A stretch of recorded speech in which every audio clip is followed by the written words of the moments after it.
역사를 발견하고 상상하라 미래를 역발상 민족문제연구소 팟캐스트입니다. 진행을 맡고 있는 MC노 노기환입니다. 자, 우리 김세호 PD 소개합니다. 네, 안녕하세요. 네, 이준희 선생님 나오셨습니다. 예, 안녕하십니까. 네, 신현준 선생님. 네, 이준희 보좌관. 네, 왜 그러세요? 예, 그런 마음 1도 없으시잖아요, 사실. 좋은 말로 할까요, 좀? 예? 좋은 말로 할까요? 예. 이준희의 시다바리. 예. 자, 고급스럽게 들리네요. 네, 민족문제연구소. 네. 동아시아 유행가 네. 이야기하고 있습니다. 네. 오늘은 소제목이 동아시아 재즈송. 예. 네, 기대가 됩니다. 사실 네. 제가 또 재즈를 아주 좋아하기 때문에. 네. 근데 좋아하시는 재즈하고 네네. 오늘 준비한 음악하고 살짝 거리가 있을 수도 있는데요. 음악은 다 통하는 거니까요. 뭐 그렇긴 합니다. 예. 예. 자, 그러면 오늘의 이야기 시작해 보겠습니다. 예.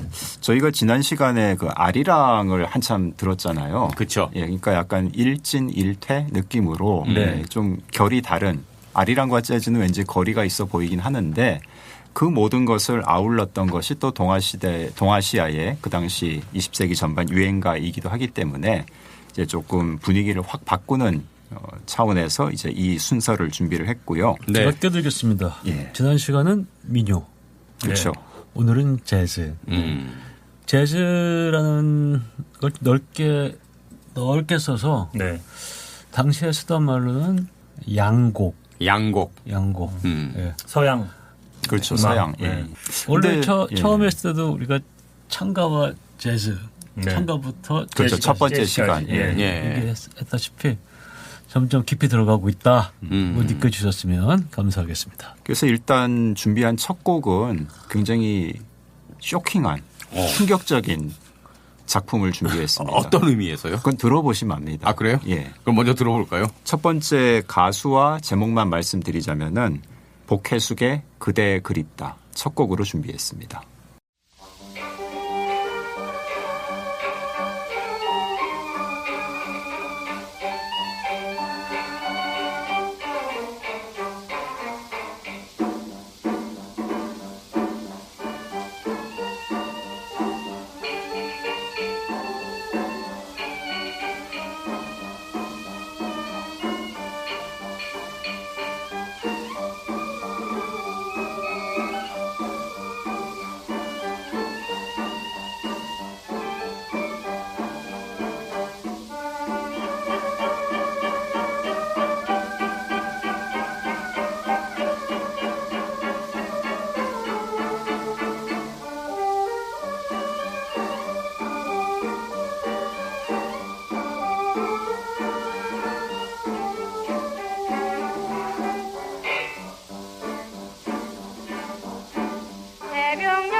1930년 음반 예. 복혜수 그대 그립다. 예.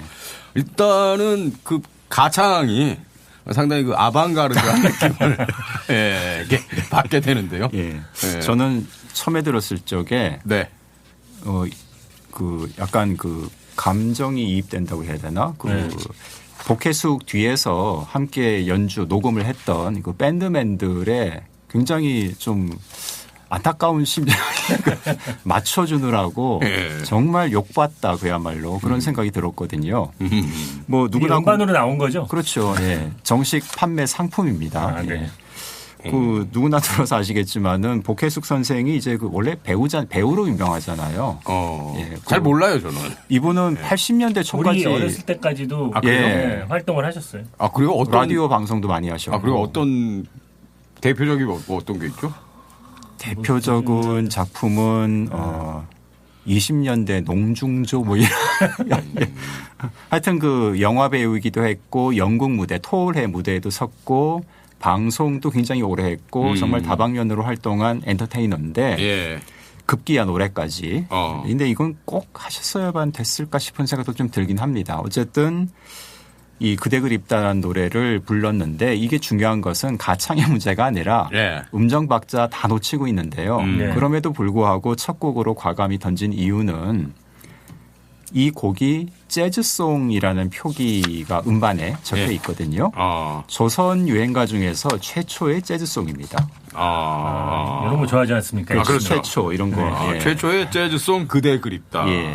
네. 표기되는. 그렇죠. 예. 근데 이 노래도 사실 조선어로 조선인 복혜숙이 부르긴 했지만은 조선 창작곡은 아니에요.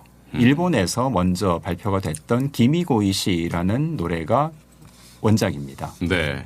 근데 이 기미고이시도 좀 일본 대중음악사에서 의미가 있는 게 이 노래는 이제 1929년에 발표가 됐는데 일본도 우리와 마찬가지로 재즈가 20년대에 조금씩 들어올 때 처음에는 다 이제 번안 내지는 그냥 그대로 수입해서 듣는 형태였는데 일본 사람이 만드는 일본 재즈, 일본 재즈송이 이게 거의 뭐 최초는 아닐 수도 있더라도 최초의 히트작인 건 거의 틀림이 없거든요. 예. 그만큼 중요한 작품으로 지금도 회자가 되는 곡이다 보니까 일본에서도 중요하고 조선에서도 중요하고 그러니까 동아시아 재즈송으로서는 네. 천무리에 충분히 놓을 수 있는 곡이라는 생각이 든다는 거죠. 그럼 왜 이렇게 노래를 했습니까?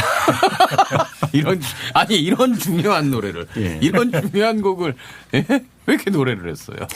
그 뭐 계시면 한번 여쭤보고 싶긴 한데 그리고 복혜숙도 복혜숙이지만은 음반 회사 사장님 또는 문예부장님이 과감한 결정을 내린 것 같아요. 어떻게 이걸 낼 생각을 했을까 싶은 생각이 들기도 합니다. 선동열 이종범이 양수경과 함께 음반된 것도 있거든요. 네. 알아요. 기억납니다. 그 연예가 준비해서도 나오고 이랬습니다. 같이 노래 부르고. 네. 예. 공통점이 있는 게 두 케이스 다 전문 가수는 아니었지만 불렀다. 예. 예, 뭐 그런 공통점이 있긴 하죠.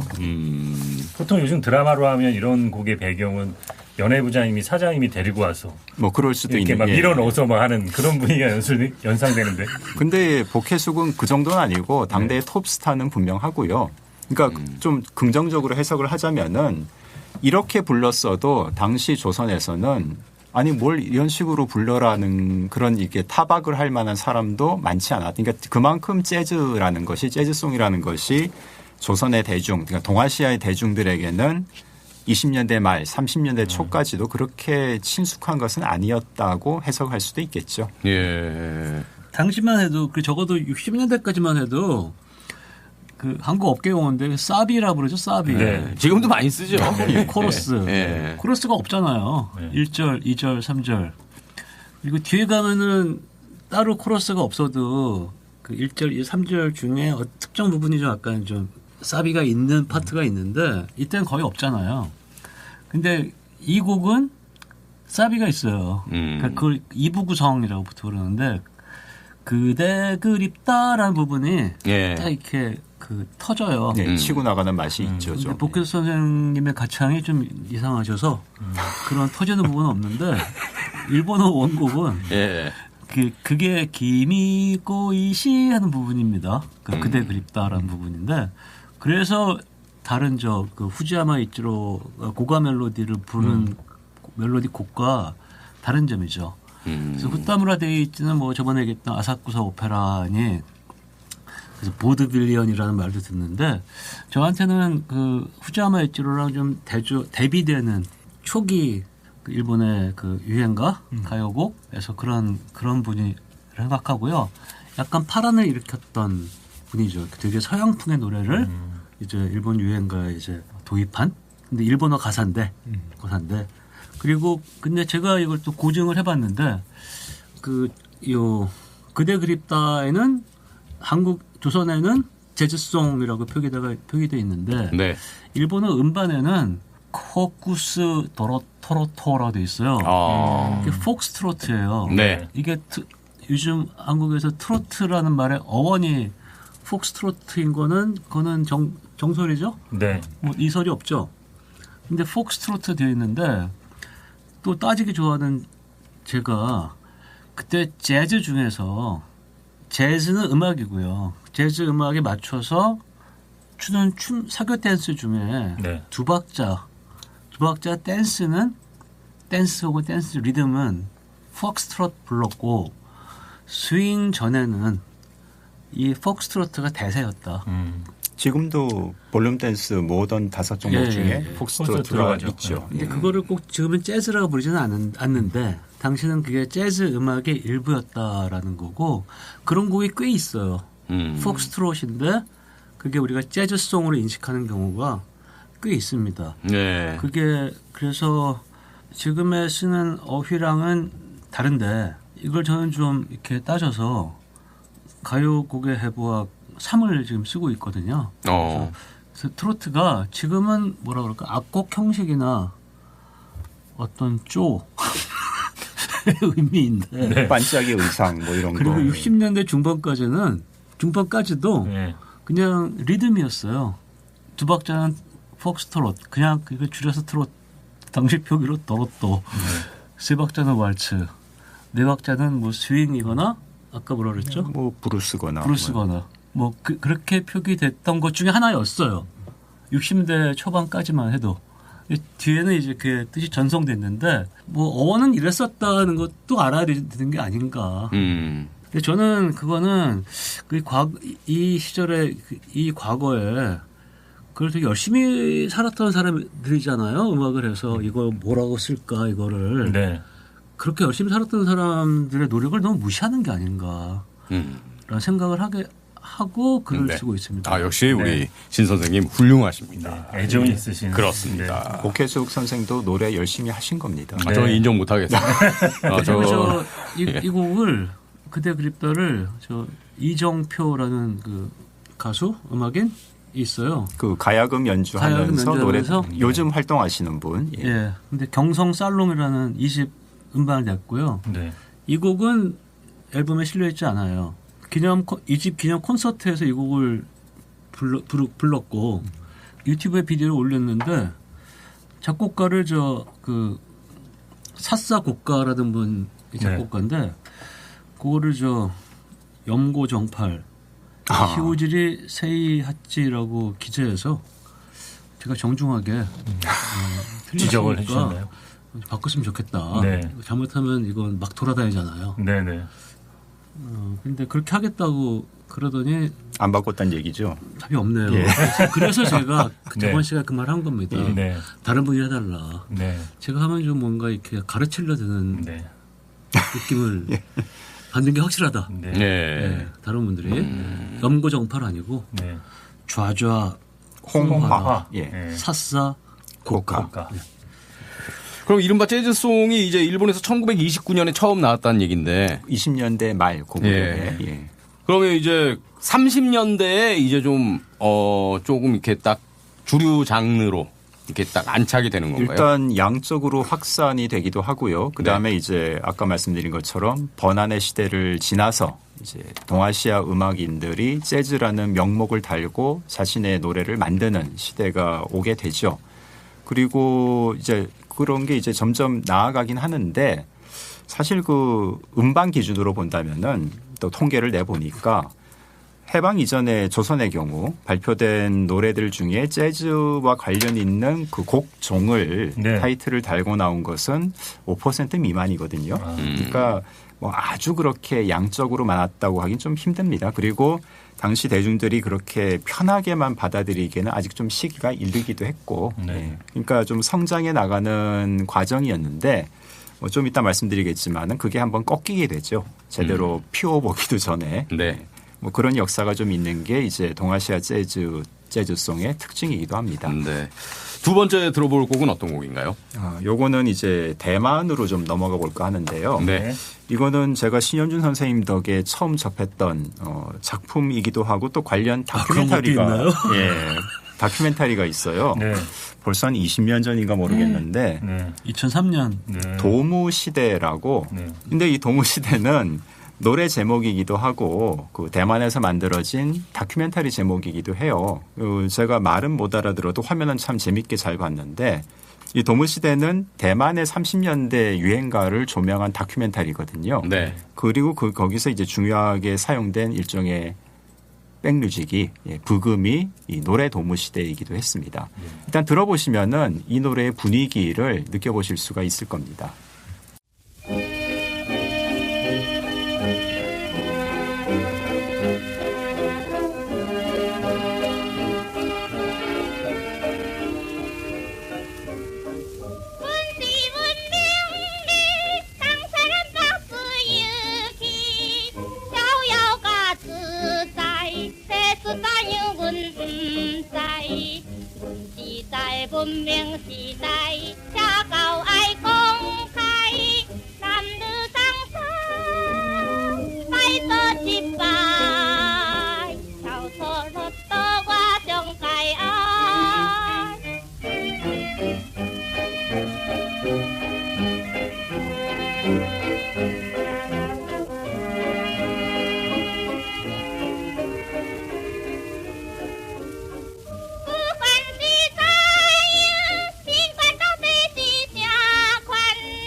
도무시대 함께 들었습니다. 예, 이 노래는 저희가 왜 그 조선과 대만의 유행가 순서가 있었잖아요. 네. 그때 이제 대만 대표 주자로 그 춘춘이라는 가수 얘기를 했는데 바로 지금 들으신 목소리도 춘춘입니다. 네. 도무시대가 춘춘의 다른 대표적인 작품들만큼 히트한 곡은 아니지만은 어쨌든 당시 뭔가 좀 이렇게 제목도 그렇고 노래를 들어도 이렇게 좀 몸을 들썩거리게 하는 그런 느낌이 있지 않나요?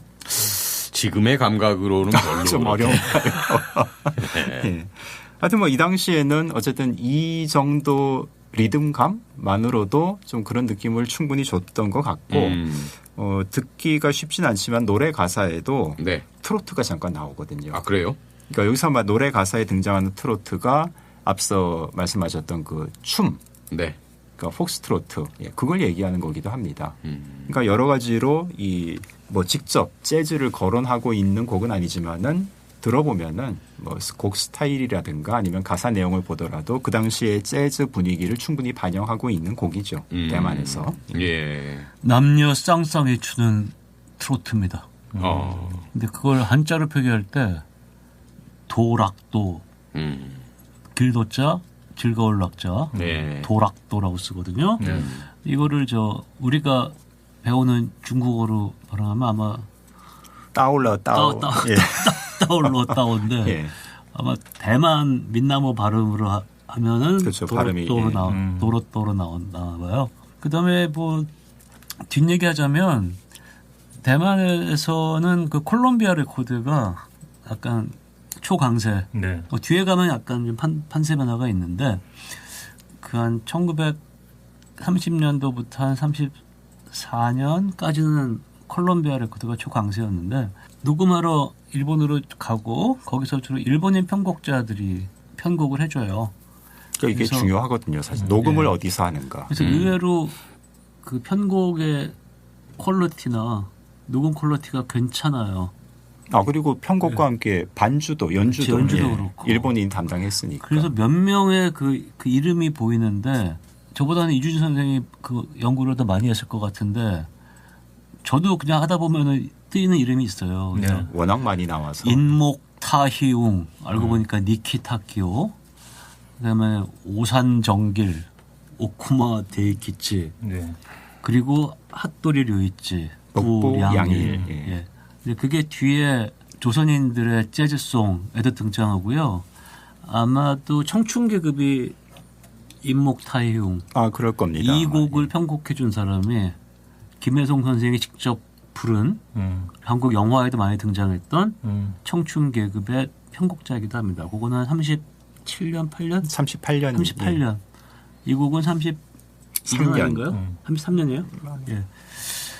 그런 게 어떤 재즈맨들끼리는 그게 뭐 며칠이었는지 몇 주였는지 모르겠지만 스튜디오에서 네. 이런저런 교류가 있었다는 얘기죠. 근데 그때 뭐 언어가 일본어였는지 일본어였겠죠. 근데 어떨 때는 필담을 했대요. 예. 그리고 핫도리 류이치 기억을 보면은 자기가 상하이 갔을 때는 기본은 영어로 얘기를 했대요. 하다가 막히면 예. 한자로 필담을 했다. 그러니까 저는 그게 굉장히 궁금한데 네. 알 길이 없네요. 네. 그래서 아까 재즈송으로 기재된 곡종은 뭐 5%밖에 안 된다 그랬는데 우리가 흔히 그 유행가나 가요곡이라고 기재된 노래들도 그 반주는 다 콜롬비아 재즈 재즈 밴드 그러니까 무슨 뭐 데이직구 무슨 관현악단 재즈 편성들이 많아요. 또 조선 좀 이따가 이제 이야기하게 되겠지만 조선 재즈를 대표하는 인물 뭐 김혜송, 네. 그 김혜송의 대표작이라고 하는 다방의 푸른 꿈 오늘 듣지는 않습니다만은 표기상으로는 다 유행가라고 돼 있긴 하거든요. 하지만 들어보면은 거기 뭐 유행가니까 이건 재즈라고 볼 수 없는 거 아니냐라고 얘기할 수가 없죠. 들어보면은. 예. 실제로는 재즈송이라고 볼 수 있지만 유행가나 가요곡으로 표기된 경우도 있고 유행가나 가요곡에 맞지만 적어도 편곡이나 연주는 재즈적으로 된 것도 있고 결론은 어쨌든 음악이잖아요. 네. 단순하게 문자화된 몇몇 간단한 정보만으로 판단하는 건 굉장히 섣부른 일이라는 거죠. 네. 들어야 되고 그냥 들어도 안 되고 골백번 들어야 됩니다. 복혜숙 씨 노래를요? 예. 그렇군요. 그래서 연구의 길은 험난한 거죠. 자, 그래서 다음 곡으로 이제 넘어가야 될 것 같은데 네. 앞서 이제 처음 들었던 그대 그립다가 일본의 그 기미고이 씨의 번왕작이라고 말씀을 드렸잖아요. 예. 일본에서 20년대 말에 일본 재즈송의 가장 중요한 작품이 기미고이 씨라면은 30년대 뭐 초중반쯤 그때 이제 일본에서 가장 크게 히트를 기록한 재즈송이 또 하나 나오게 됩니다. 어. 이건 이제 미국 곡 자체는 미국 곡인데 일본에서 또 번안곡을 낸 거고 네. 이게 또 조선으로 넘어와서 또 번안이 되기도 하고 여러 가지 어. 이제 단계를 거치는데 일단 1934년에 일본에서 발표된 다이나 곡 자체는 미국 곡이지만은 일본 가수인 디크 미네가 부른 버전을 한번 들어보겠습니다.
디크미네의 다이나. 예. 네. 이 노래는 조금 재즈 같은데요. 그렇죠. 네. 누가 들어도 재즈, 특히 후반부 그 네. 후주 부분은 누가 들어도 재즈 분위기가 물씬 나잖아요. 네. 네.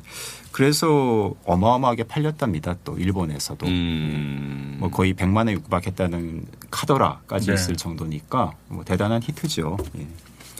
근데 이 디크미네는 이 다이나를 노래도 했지만은 직접 가사도 썼고 아, 번안할 때요? 예, 자기가 썼다 그러고요. 또 이분이 그 전주에서 이제 그 하와이안 기타 소리가 들리는데 네, 그렇죠. 그걸 직접 또 연주하기도 했고 전주를 너무 길게 한 거 아닙니까? 좀 길어요.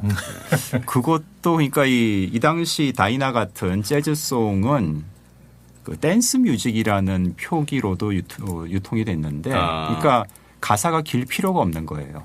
전주와 후주 오히려 그러니까 기악만으로 네. 연주만으로 이렇게 제공하는 부분이 더 말은 댄스 뮤직이라는 그런 데는 더 어울리는 법이니까 뭐 그것도 하여튼 이 당시 뭐 조선이나 일본의 재즈송에서 특징 중에 하나이기도 합니다.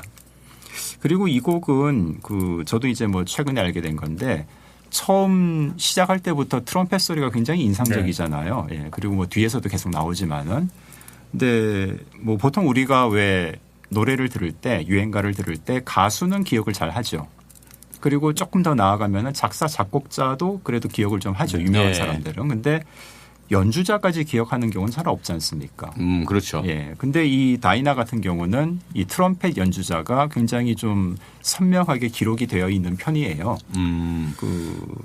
날리 후미오라는 트럼펫 주자인데 트럼펫만 불면 난리 난다는 거 아닙니까? 네, 난리 후미요. 한자로는 남리 문웅 뭐 이런 사람인데 제가 좀 인상적이었던 거는 일본의 사치모로 불렸다는 거예요. 루이 암스트롱. 그러니까 사치모가 뭐냐면은 네. 이게 일본말 같지만 영어거든요. 약간 비속어도 아니고 뭐라고 네. 해야 되나 하여튼 그러니까 미국에서도 네. 네. 은어? 예, 좀 배운 영어가 아니라 네. 길거리 영어 같은 느낌의 이게 무슨 뜻인데요? Search your mouse 뭐 이런 저놈의 저 주둥아리 뭐 이런 뉘앙스래요. 그러니까 루이 암스트롱이 일단 입도 크고 예, 저 주디. 그 큰 입으로 트럼펫을 기가 막히게 부니까 그 서치모라는 게 이제 루이 암스트롱의 별명처럼 됐는데 네. 이 니혼노 사치모가 된 거죠. 이 날리 후미오라는 난리 분이. 후미오가 예. 일본의 주둥이. 그러니까 이 재즈송이라는 것은 재즈라는 것은 이런 기악 연주자들의 역사라는 측면에서도 좀 우리가 봐야 할 그거는 일본도 그렇고 조선도 그렇고 예, 동아시아 재즈는 그런 측면도 분명히 있습니다. 여기서 제가 좀 뭐 끼어들고 싶은 얘기가 있다면요. 네. 우리가 재즈송이라고 말하면은 이렇게 뭔가 동아시아 언어, 일본어, 조선어, 중국어 가사를 가지고 그러니까 곡의 형태로 만들어지고 연주도 재즈 어법을 확실히 가지고 완성된 레코드가 만들어져야 이게 동아시아에 재즈가 있었구나 네. 라고 생각을 하는 경향이 있죠. 뭐 지금은 그걸 들을 수밖에 없으니까요. 그렇죠. 근데 저같이 좀 이렇게 통찰력 있는 사람 예. 그 과정을 좀 봐야 된다는 거죠. 근데 아마 두 분 세대는 좀 어떤가요? 무슨 음악을 좋아하시는지 모르겠지만 네. 내가 뭐 락을 좋아했다. 네. 네. 그러면 락에 대해서 좀 뭔가 걸작이 음방이 한국어 가사가 완벽하고 이렇게 음방이 나온 거는 90년대 아닌가요? 그렇잖아요? 90년대에 이제 한국 락을 많이 그렇죠, 들었죠. 그렇죠. 근데 그게 정당화도 되고. 근데 사실 락이란 건 60년대, 70년대부터 듣기 시작한 거죠. 예. 카페에서 앉아서 담배 피면서도 죄송합니다. 예. 담배 많이 피웠죠 그때. 카페에서 듣고 뭐 클럽에서 공연 보고 이런 과정이 근데 주로 외국 거를 듣다가 네. 그렇죠? 80년대 어설프게 흉내 내보다 7, 80년대 어설프게 흉내 내보다가 네. 뭐 그전에 뭐 캠퍼스 그룹 사람들이 있지만 그건 락이 좀 아니지 뭐 이렇게 하다가 뭐 90년대 와서 완성품이 나오는 거잖아요. 네. 얘기를 왜 했냐면은 재즈를 재즈가 연주된 거는 20년대 초로 거슬러 올라간다. 네. 그러는 거예요. 그거는 그러니까 연주인의 세계인 거예요. 일본도 중국도. 네. 그러니까 특히 일본에서는 도쿄보다도 오사카가 더 흥청망청했대요. 왜냐하면 도쿄는 관동 대지진 때문에 예. 끊겨버렸어요. 한때 오사카가 도쿄 인구를 추월했었어요. 물론 금방 역전됐지만 그래서 오사카에 지금도 있는 도톤보리 지금 뭐 남바 이런 도시인데 거기가 뭐 이렇게 댄스홀로 난리가 아니었다. 그 댄스홀에서 이제 춤추는 음악을 재즈로 통칭한 거죠. 네. 근데 그때는 일본어 가사로 된 재즈송을 연주했던 게 아니라는 거죠. 그렇죠? 그러니까 미국에서 들어온 그런 레코드도 듣고 그걸 연주하는 사람들이 있고, 근데 대부분 사람들은 그럴 때를 좋았던 시대라고 생각하는 경향이 있어. 그러니까 그렇게 기억을 해요. 상황이 마찬가지. 20년대예요. 예. 20년대. 그게 뭐 소화되고 일본어 가사도 일본어, 중국어, 뭐 조선어 가사도 붙이고 그게 꽃 피웠던 거는 이때가 아닌가. 이때랑 어떻게? 30년대 중반에 네. 드디어 들으면서 이건 재즈 맞아. 일본어 가사도 어색하지 않아. 네. 조선어 가사도 딱 맞네. 노래도 잘해. 더 이상 복해숙이 아니야. 복해숙 아니야. 예? 그러니까 10여 년간 축적된 게 이제 30년대에 딱 꼽혔다. 예, 적어도 10년은 걸린다. 네. 숙성 기간이. 예. 좀 그렇게 봐야 되지 않나 싶네요. 네. 근데 뭐 말씀하신 게 조선에서도 마찬가지인 게 음반이 남진 않았지만은 네네. 복해숙의 그대 그립다가 나오기 전에 이미 코리안 재즈 밴드라는 연주 단체가 있었거든요. 아메리칸파 재능이 꽤 인기가 있었다고 하는데 그럼 조선도 그렇게 축적이 됐는데 복해숙 씨는 노래를 왜 이렇게 했습니까?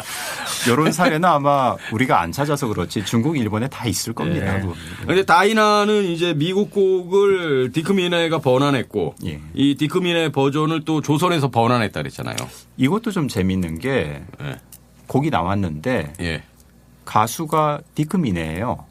근데 디크미네라고 안 쓰고 음반에는 삼우열이라고 한자로 표기가 돼 있거든요. 삼우열. 예, 석삼자 써가지고. 오. 근데 우리나라의 성씨가 삼씨는 없지 않습니까? 한 번도 못 봤어요. 예, 그러니까 사무열은 그러니까 디크미네가 디크미네라고 쓰긴 조선 사람들한테 좀 낯설 수 있으니까 네. 뭐 사무열도 낯설지 않은 건 아니지만은 하여튼 이런 식으로 한자 이름을 바꿔 써서 조선어로 녹음을 했습니다. 아 그러면 조선에서 번안한 게 아니네요. 디크미네가 다시 부른 거잖아요. 근데 가사는 조선 사람이 썼겠죠. 근데 그럼 조선어로 부르고요. 예, 가창만 한 거고. 삼우열은 이거 사무엘 아닙니까? 사무엘. 예, 그런 추정이 얼마든지 가능하죠. 예.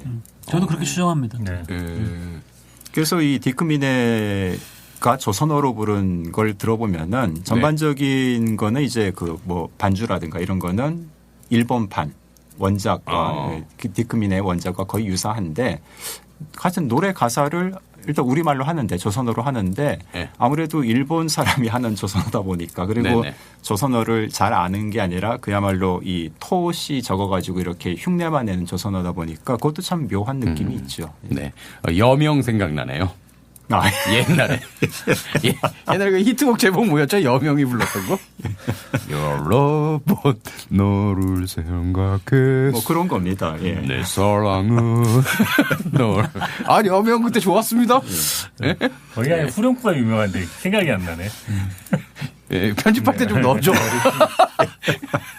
주윤발의 사랑해요 밀키스한 뭐 그런 거죠. 예.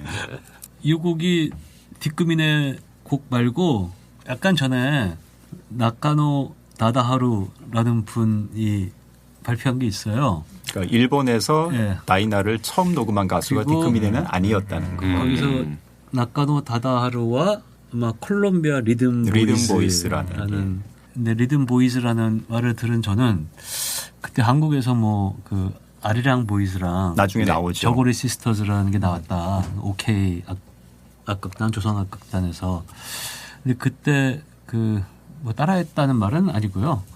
하나의 트렌드였다는 그 말일까? 뭐 영향 관계가 없었다고. 근데 제가 보기에는. 이제까지 들었던 그 동아시아 뭐 유행가 대중가요 가요곡 중에 화음이 들어간 경우가 있었나요? 잘 없죠. 없었을 거요. 근데 이게 특징적인데 그때 요거 그 나카노 타다루 버전에는 쫑 장르란 뜻이죠. 거기는 재즈 코러스. 아, 송이 아니라 네, 코러스. 아니라 예. 재즈 코러스. 그러니까 코러스를 강조한 거예요.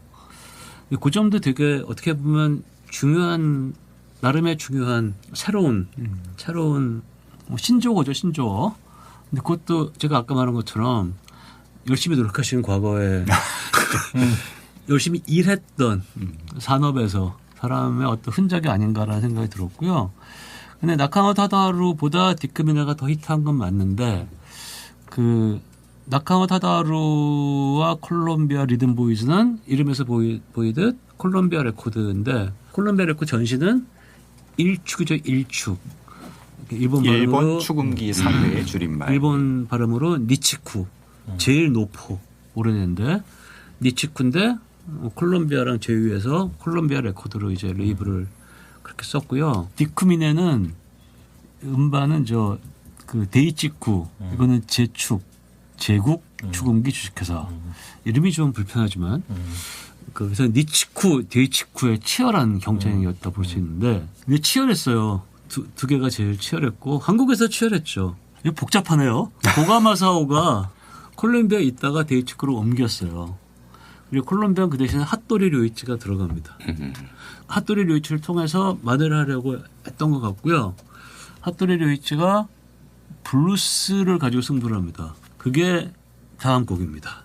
다음 곡과 연관이 됩니다. 네. 연결을 짓기 위해서 무진회를 네, 쓰셨습니다. 애를 썼습니다. 다음 곡이 어떤 노래인데요?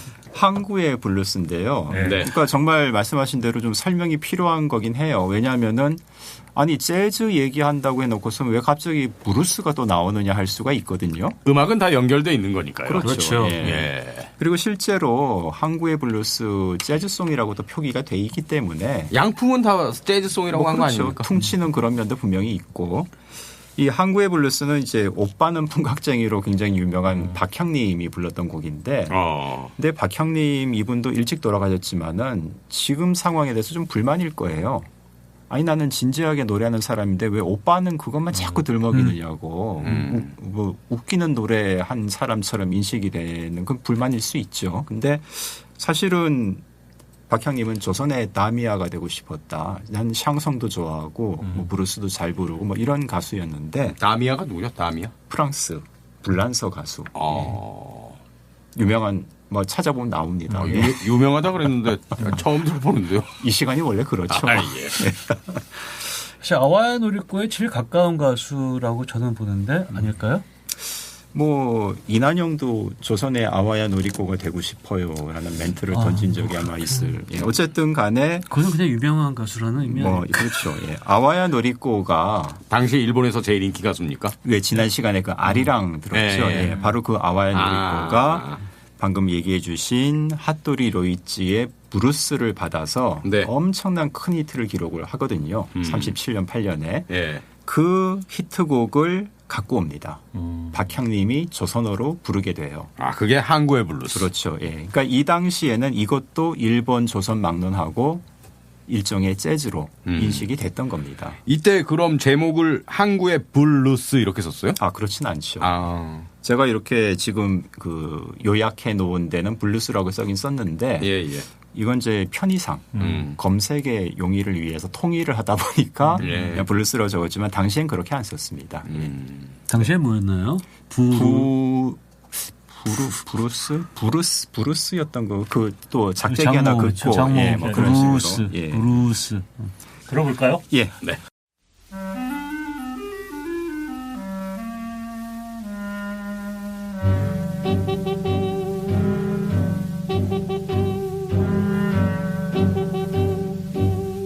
가덴을 거두어라 재물포가 보인다 눈 쌓인 부두엔 항원이 왔다 붉은 꿈 푸른 대부 어새 꿈을 싣고서 오늘 밤 저 배들은 어디로 가나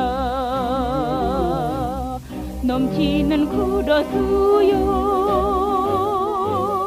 뒤두르는 수건이여 고달픈 그릇수에 밤이 바쁘다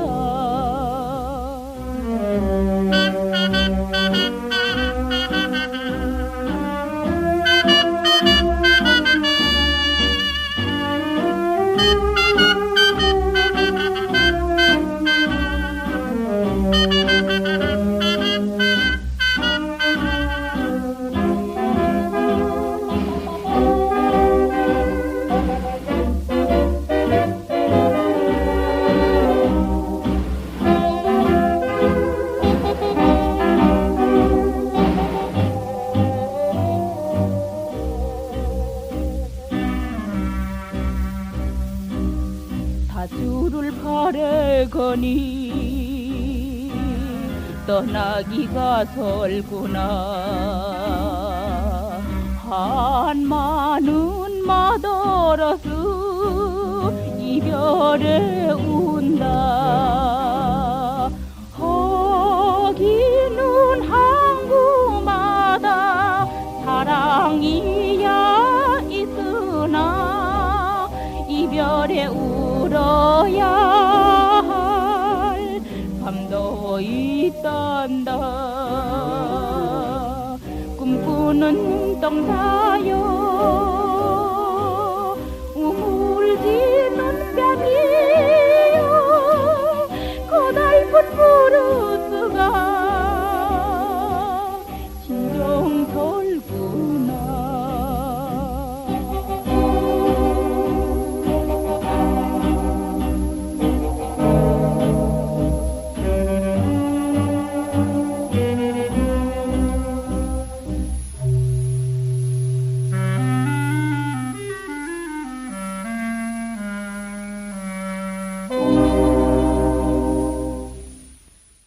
박향님, 항구의 블루스. 네. 마녀로만 기억되는 게 안타까울 만하네요. 그렇죠. 그 노래 잘하잖아요. 예, 잘하고 복혜숙 씨보다 100만 배는 더 잘하는 것 같은데.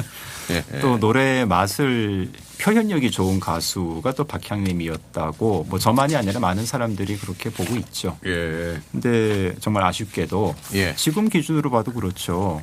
요즘은 평균 수명이 뭐 길어지긴 했습니다마는 그 당시 평균 수명이 짧았던 시대라고 해도 너무 일찍 가셨어요. 몇 살에 25세. 왜 이렇게 요절했죠?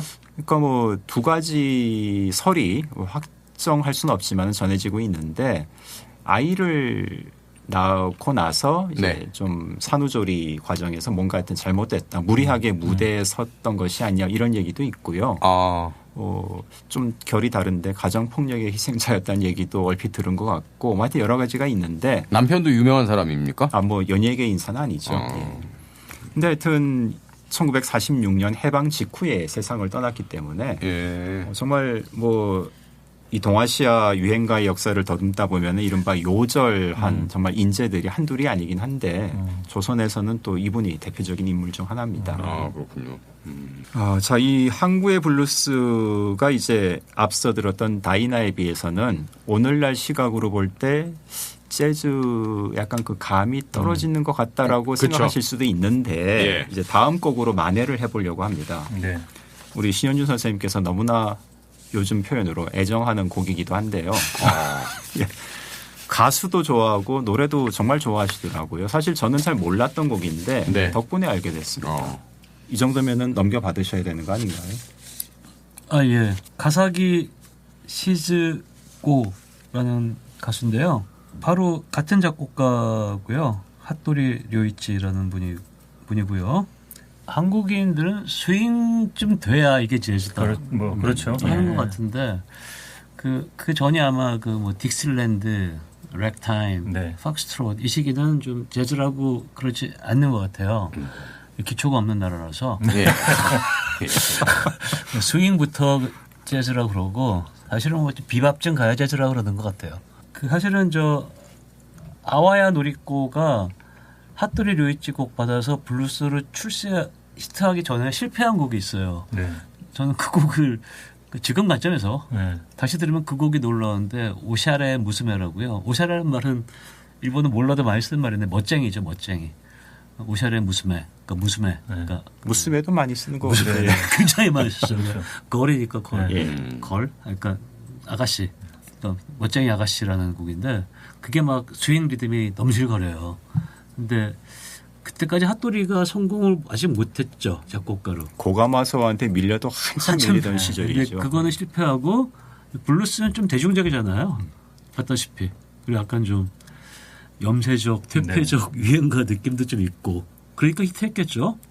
전시로 어두운 상황이 그러니까. 근데 이제 가사게시 즈코는 자기가 하고 싶은 음악을 시킨 것 같아요. 가사게시 즈코를 위해서 중국이 요 라빠또 북인데 라파는 래퍼란 뜻도 있는데 그건 아닌 것 같고 네. 나팔 같아 나팔. 라빠또 무스메 아닌가요? 라빠또 무스메 죄송합니다. 라빠또 무스메인데 네. 그 제가 또 이 방송을 위해서 제가 또 그냥 대충 온 사람은 아닌데 많이 뽑아오셨어요. 예. 노래 먼저 들으시고 그럴까요? 설명할게요. 네, 근데 알겠습니다. 일본어 가사 들으면 이게 무슨 의미가 다 있는 것 같잖아요. 아닌데 이런 가사가 나올 때가 있어요. 트럼펫, 스윙, 멜로디, 스윙, 얘기했네요. 그거는 뭐 당연히 중간중간 나올 거니까 그건 들으실 것 같고 중간에 바도지즈 돼지도다, 다도지빠 지도도다, 도지다지 돼지도다. 돼지고기 먹고 싶은 것 같은데요? 이런 부분은 그냥 모르스모 같은 느낌인데요? 스캣? 스캣. 예. 바도지즈 돼지도다. 바도지즈 돼지도다. 삼겹살 땡겼을 때 나오는 스케치네요. 근데 그 부분을 여러 번 나오기도 하고 그 부분은 그냥 뭐라 그러죠? 무의미하게 하는 그런 추임새? 네. 추임새. 맞다. 그거니까 그거 잘 들으시면 재밌을 거예요. 그 네. 부분은 뜻이 없다. 예. 그리고 마지막에 데데데데데데데데다더라는 부분도 나옵니다.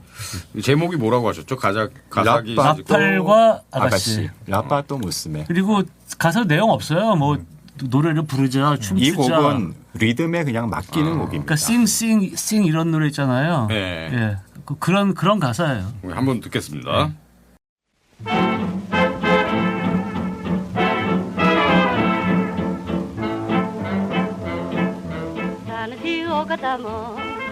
悲しいお方も誰でも好きなその歌はバルディルデジドだこの歌歌えばなぜか一人でに誰でもみんな浮かれ出すバルディルデジドだトランペット鳴らしてスイング出して溢れば無敵に愉快な甘いメロディーテラララララバルディバッチドンドダンドンドンデジドだ歌おうよ楽しこの歌をバルディルデジドだ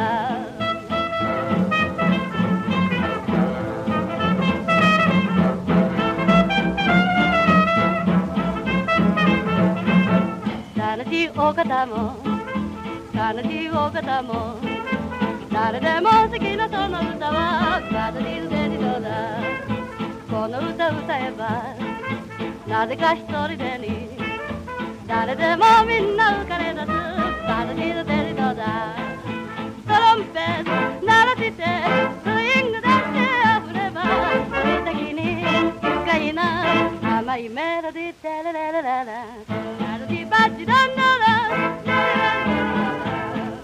歌おうよ楽しこの歌をバルディルデジドだスケトランペット調子を上げてデジデジドダンデジドダンバダダディドドダスケトランペット調子を上げてデジデジドダンデジドダンバダダディドドダあの街でもこの街でもみんな歌うわみんな歌うわこの歌この歌素敵なこの歌素敵なこの歌バルダドディデデデデドダンバルダドディデデデドダンバンバンバンバンバンバンバンバンバンバンバンバンバンバンバン歌おうよ歌おうよ歌おうよ歌おうよバンデバンデバンデバンデバン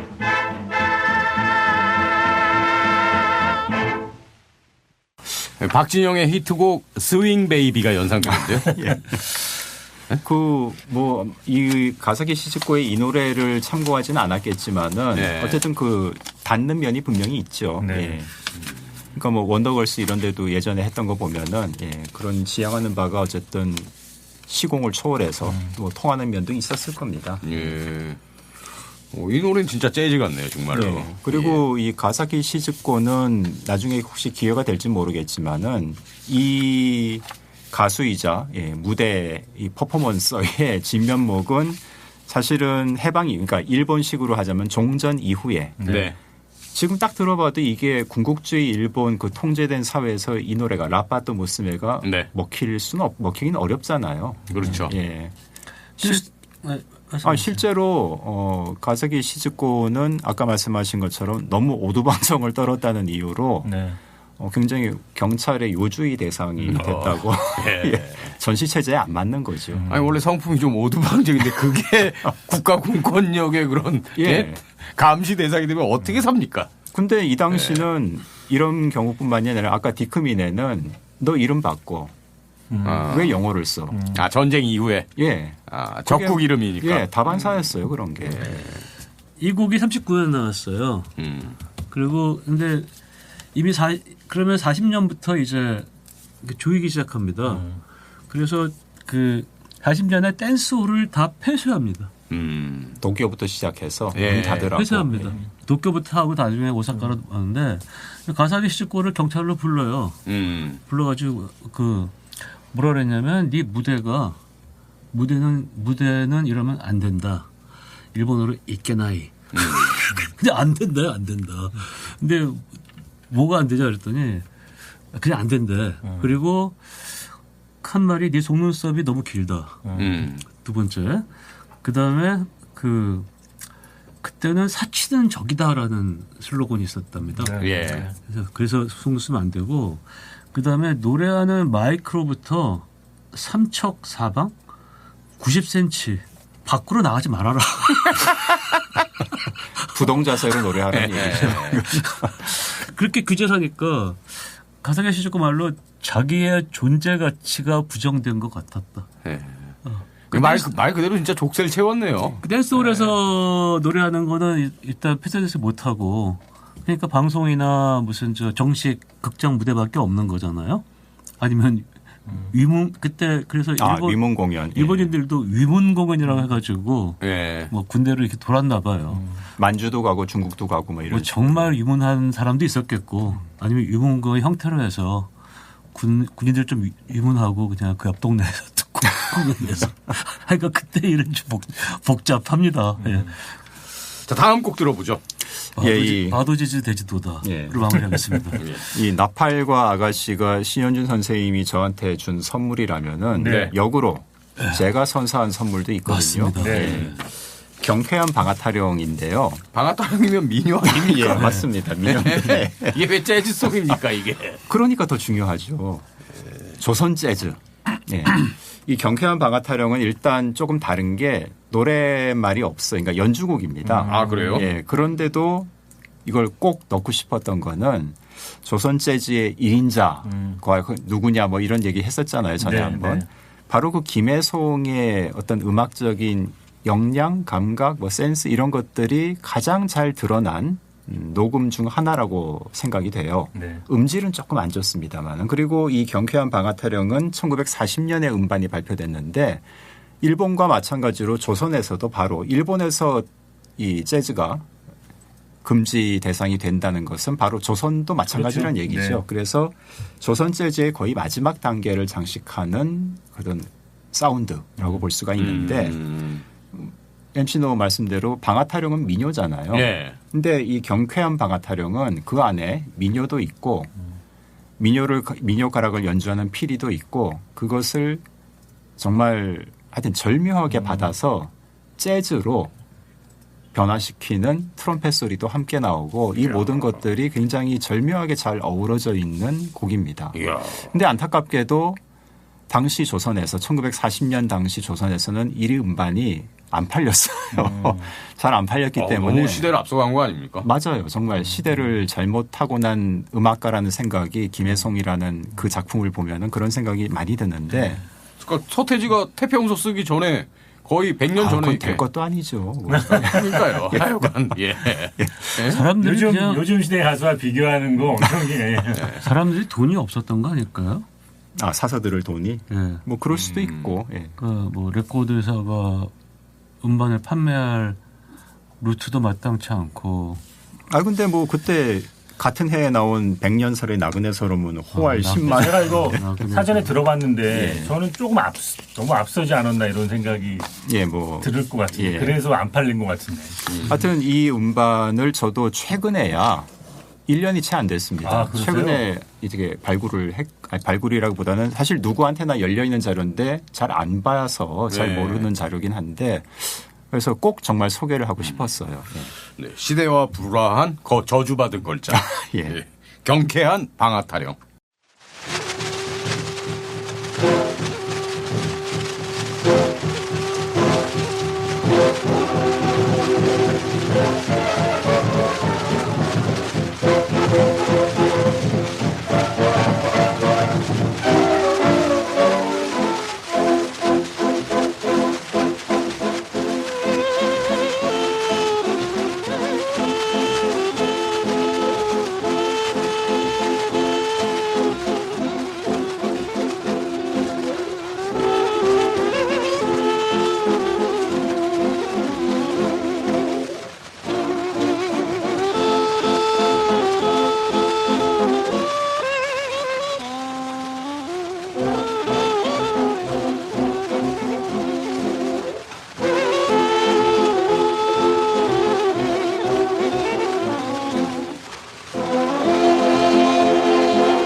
진짜 중간에 재즈로 변주되는 부분. 예. 예.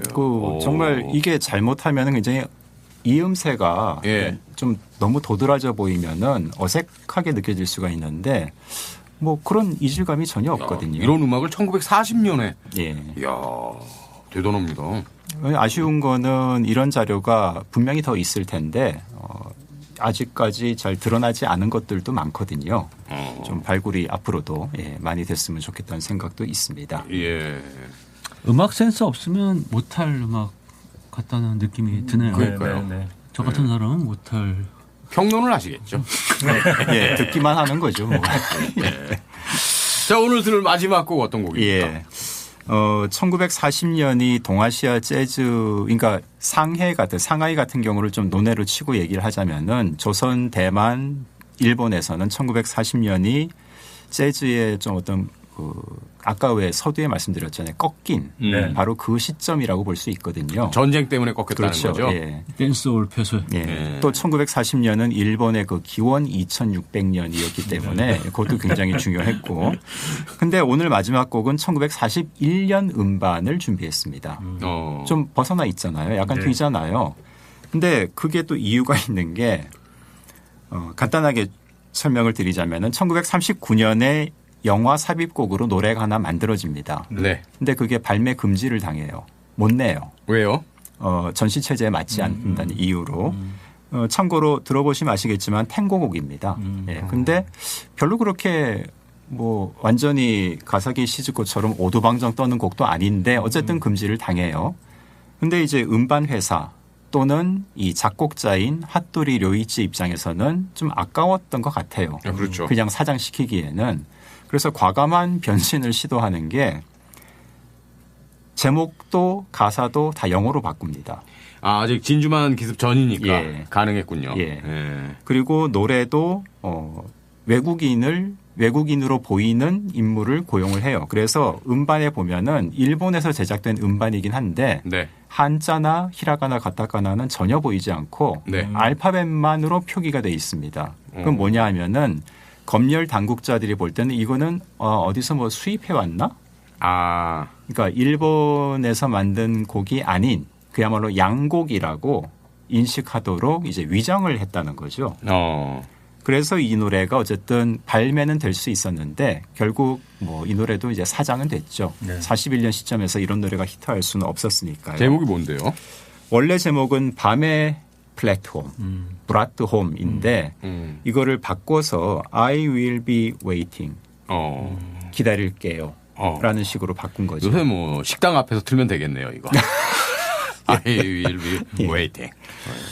그리고 이제 그나마 41년 시점에서 음반이 나올 수 있었던 이유 중에 하나는 탱고라는 것도 좀 원인이 되지 않았을까 싶어요. 탱고. 보통 이제 탱고는 아르헨티나가 연상이 되는데 이 당시 전황을 보면은 아르헨티나는 어느 한쪽에 약간 중립적인 입장을 취했던 곳이기 때문에 미국의 재즈보다는 찐 재즈보다는 좀 이렇게 문신의 폭이 넓었던 편이죠. 그래도 아직 미국하고 전쟁하기 전이잖아요. 아직은 전이죠. 그렇죠. 근데 뭐 곧 전쟁이 터지기도 했고 저분이 감돌던 때였고요. 뭐 전쟁이 일어날 것이라고는 누구나 다 예상할 수 있었던 그렇죠. 그런 그 시점이었고 뭐. 누가 불렀습니까? 그래서 실제 원래는 이 노래는 밤의 플랫폼은 아와야 노리꼬의 노래로 사실 녹음까지도 했다고 하는데 발매는 안 됐지만은 그렇게 준비가 됐는데 우리가 이제 들어볼 곡은 빅 맥스웰이라는 인물이 녹음을 했습니다. 커피 아닙니까? 커피. 네, 맥스웰이죠. 예. 큰 커피네요. 큰 커피. 근데 이 사람이 죄송합니다. 누구냐면은 콜롬비아 레코드 그 사장의 비서였대요. 약간 그 서양인과 일본인의 혼혈로. 그러니까 어쨌든 위장을 하기 위해서 전문 가수도 아닌 사람을 이렇게 동원을 했고 하여튼 여러모로 좀 특이한 사례입니다. 근데 이런 특이한 현상이 동아시아 재즈의 어떤 꺾임, 좌절과 맞물려 있는 그런 모습들이 여기서 많이 보이죠. 그럼 태평양 전쟁이 딱 시작된 이후엔 이른바 이런 재즈송 다 금지가 되나요? 아예 그냥? 그것도 제가 조사를 해왔습니다. 역시. 그래서 댄스홀 금지는 40년도고요. 태평양 전쟁이 일어나서 근데 그 완전 금지해도 대도시만 금지했고 그래서 오사카는 금지됐는데 효고현은 괜찮았다. 바로 옆에 고베 뭐 이런 데. 그런 재즈맨 음악인들은 그 나가서 연주를 하는 거예요. 풍선 효과죠. 근데 그래도 경찰들이 가서 단속을 하러 가니까 이렇게 미형 음악은 적성국 음악이니까 이제 하지 마라 뭐 그랬을 거 아니에요. 그냥 경음악이라는 말의 유래래요. 경음악이란 말이 사실은 좀 연주곡이잖아요. 틀린 말로 쓰였잖아요. 그냥 그건 가벼운 음악이라는 뜻인데 연주곡이란 말로 쓰여서 틀린 말이다라고 그러는데 근데 그 말이 나오게 된 배경이라는 게 있다. 그런데 뭐냐면 일단 처음에 시작은 일본 민요 같은 거를 재즈 밴드가 일본 민요 같은 걸 연주한 거고 그 오이와케라고 아시나요? 오이와케? 모릅니다. 한자로 추분이라고. 원래 길이 갈라지는 지점을 말하는 뜻인데 어떤 그런 거에 들어간 그러니까 민요하는 민요. 스타일이라고 보시면 돼요, 그냥. 예. 그냥 일본 민요 같은 거예요. 그냥. 그러다가 이제 경찰도 집에 가야 될 거 아니에요. 네. 퇴근해야죠. 예. 그때부터 이제 재즈 임프로바이즈로 그냥. 근데 그거하고 하는 경음악하고 어떤 연관이 있죠? 그거를 경음악이라고 부른 거예요. 재즈를 못하니까 네. 재즈란 말을 공식적으로 못하니까 우리는 경음악이다. 우리는 경음악하고 있다. 민요나 이런 뭐 이렇게 일본 음악을 가벼운 음악 한다. 가볍게 하고 있다. 그래서 임시 변통으로 붙인 말을 우리는 경음악 악단이다. 그게 이제 우리나라 넘어온 거군요. 네. 근데 이게 뭐 이거 주장한 사람이 그 사람 말이 다 맞는지도 모르겠어요. 네. 아니 근데 경음악이 있으면 중음악도 있습니까? 중음악은 진짜 클래식 음악. 그걸 중음악이라고 표현을 해요? 안 했죠. 그렇죠. 그 영어 표현으로는 serious music, light music이죠. 네. 뭐 진지한 음악, 가벼운 음악인데 네. 그냥 우리는 그냥 뭐 민요나 이런 거. 근데 의미가 그 전성되는 거죠. 테일러 애킨스라는 저 미국 학자인데 개인적인 친분 조금 있는데 일본 재즈 연구하는 책이 있어요. 예. 오래됐네. 이제 2000년도 나온 책인데 예. 거기서 그런 말을 하고 사토리 료이치를 유튜브 검색하면은 오이와케라는 곡이 있어요. 그걸 그냥 그게 무슨 재즈냐. 그냥 일본 사람들이 엉성하게 한 거지라고 평가를 받다가 시간이 더 지나니까 되게 오리지널하네. 일본 민요를 재즈랑 이렇게 잘 버무리다니. 경쾌한 방아타령. 경쾌한 방아타령 같이 되는 평가가 역전되는 거예요. 네. 그리고 오히려 무슨 선구자 뭐 이런 그런 평가 있잖아요. 네. 동양적인 것과 서양적인 것이 잘 어우러지고 지금은 그렇게 되고 있어요. 그리고 그냥 사실 확인하면은 절대 재즈 금지. 43년 1월에 진짜 회수합니다 레코드들. 집에 있는 거 다 갖고 와. 그리고 리스트가 발표돼요. 네. 근데 리스트? 수거 리스트? 절대 이런 거는 연주해서도 안 되고 들어서도 안 되고 음반 다 걷어들이고 이런 리스트가 근데 범위가 어마어마해요. 굉장히 많아요. 그러니까 당시 그야말로 영미의 히트곡들은 다 포함되어 있다고 보시면 됩니다. 그 기간 한 2년 8개월, 2년 3년 가까운 기간은 절대 금지였고요. 태평양 전쟁이 시작되고 몇 년은 또 뭔가 이렇게 유도리가 있었던 그리고 대도시 아니고 지방도 틈새가 있었던 시기가 있었고 음악인들은 어떻게든 뭔가 틈새를 뚫고 뭔가를 하잖아요. 먹고 살아야 되니까. 네. 네. 하여튼 우리 신 선생님 그 용어 단어에 민감하시잖아요. 네. 앞으로는 유돌이라는 단어는 좀 자제해 주시기 바랍니다. 예, 뭐 융통성이라든지 융통성을 방금 뭐 유연함 융통성이 뭐, 있었던 시기가 있었고 예, 그렇게 정말 융통성이 없던 시기가 있었는데 45년 되면은 또 융통성이 생긴다는 말도 들었어요. 그때 가면 이제 뭐 사실 본인들은 패전의 폐색이 짙은 거를 정권 수뇌부는 알기 시작했다. 뭐 그렇죠. 알기 시작했다. 그럼 뭐 조선도 마찬가지였겠죠. 재즈송 금지가. 뭐 거의 더 했죠. 동시대적으로 일어난 것이고. 그래서 이제 뭐 마무리 멘트를 슬슬 치자면은. 그러니까 동아시아 재즈라는 게 이제 크게 봤을 때 동아시아 유행가라는 이번 기획의 일부인 것도 있지만은 항상 저는 좀 불만인 게 그 한국의 재즈 역사랄까요? 이런 거를 이야기할 적에 해방 이전 이 통째로 이 망각되는 경향이 있거든요. 그러니까 좀 아는 사람이라 하더라도 그건 재즈가 아닌 것 같은데 아니면 그런 음악 자체의 존재를 아예 모르는 사람은 훨씬 더 많고 그래서 뭐 이 팟캐스트가 얼마나 사회적인 영향력이 있을지 모르겠지만은 좀 그런 걸 일깨우는 역할을 했으면 하면 좋지 않을까 뭐 그런 것도 있습니다. 아주 관대해도 미팔군 무대부터 얘기하죠. 뭐 그렇죠. 그러니까 50년대부터라고 50년대 중반 이후라고 얘기를 하면은 그 이전에 아까 뭐 20년대 뭐 코리안 재즈 밴드 이런 건 통으로 한 30년이 날아가는 거니까요. 자, 그래서 오늘 마지막 곡은 예. 빅 맥스웰의 I Will Be Waiting. 예. 네. 자, 원제 요르노 브라토홈. 예. 밤의 플랫폼. 예. 밤의 플랫폼. 네. 밤의 플랫폼은 아주 유명한 제목인 것 같은데 어디서 많이 들어본 것 같은데요. 실제로 그리고 이 노래는 전쟁이 끝난 뒤에 다시 복구돼서 발표가 돼서 엄청난 히트를 기록을 하기도 합니다. 그렇군요.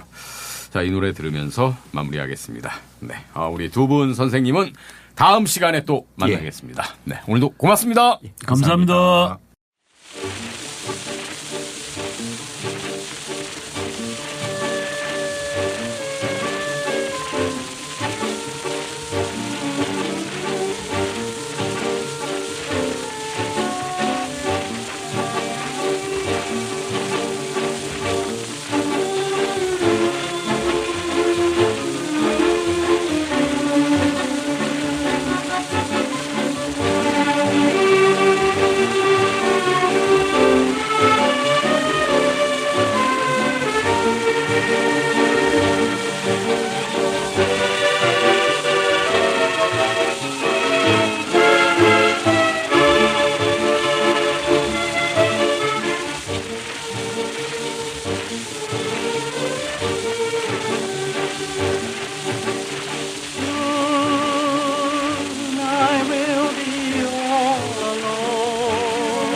데리러